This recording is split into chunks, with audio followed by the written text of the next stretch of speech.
15 mai 1940.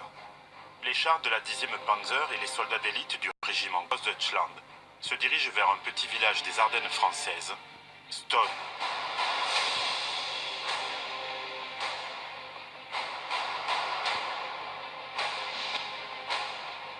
Le général Heinz Guderian est à la manœuvre. Depuis 5 jours, ses troupes caracolent sur le territoire français sans avoir réellement rencontré de résistance. On se demande même parfois s'il y avait une réelle volonté de tout faire pour arrêter les Allemands. Les Français doivent réagir, et vite.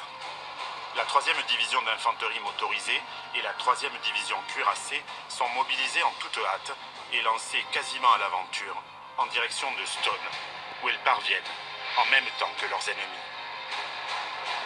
Désormais, il faudra faire face, tenir le terrain sans soutien aérien, sans possibilité de se ravitailler correctement, en essence notamment. Leur chef, le général Hutzinger, patron de la 2e armée française, est à 70 km du front, réfugié dans un bunker à Verdun. Les soldats français ne pourront compter que sur eux-mêmes et leur formidable char B1 bis, considéré à cette époque comme l'un des meilleurs du monde. On a des chars qui ont plus de 150 impacts sur le blindage et qui continuent à combattre en juin 40. Après 10 jours d'intenses affrontements, les Allemands doivent se rendre à l'évidence. Ils ne prendront jamais Stone par les armes. Les combats ont été si intenses et la résistance française si âpre que le village a changé plusieurs fois de main.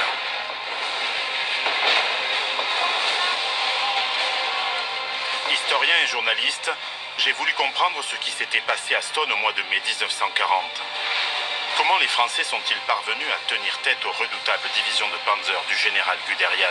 Comment expliquer les manquements du haut commandement français? J'ai recueilli des témoignages. Les ordres sont donnés de tout en haut et ne sont pas adaptés à ce qui se passe sur le terrain. La logistique n'est pas assurée, le transport d'infanterie n'est pas prévu. J'ai traversé le temps. Des passionnés d'histoire vivante ont reconstitué pour moi la dureté des combats.